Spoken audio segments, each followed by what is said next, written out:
కూడా దేవుని దగ్గర అడగాలి, ప్రభువా తెలపండి, ఏమి పొరపాట్లు జరుగుతున్నాయి, ఏమి జరుగుతున్నాయి, ఏమిటి సీక్రెట్, ఏమిటి రహస్యం, ఏమిటి దాడి, దీని కారణం ఏంటి, దీని మూల కారణం ఏంటి, ఎక్కడ తప్పులు చేస్తాం, ఎక్కడ పొరపాట్లు చేస్తాం, ఎక్కడ పాపం చేస్తామో తెలిపోయా అని దేవుని అడగాలి వివరంగా.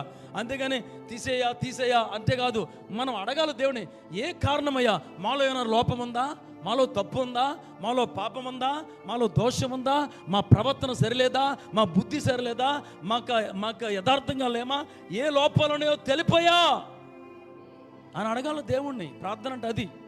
అంతేగాని అది ఇది అని అడగడం కాదు. ప్రార్థన అనేది నువ్వు దేవుని దగ్గరకు వస్తే ఒప్పింప చేయాలి, నీ పాపాలను ఒప్పుకోవాలి, నిన్ను సరి చేసుకోవాలి, నీ హృదయాన్ని సరి చేసుకోవాలి, నిన్ను శుద్ధీకరించుకోవాలి, నీవు దేవుని దగ్గర పరిశుద్ధపరచుకోవాలి. నువ్వు ఆ ప్రార్థనను దేవుని ముందు నిలబడుతుంది. ఎలాగంటే శుద్ధుడిగా నిలబడతా.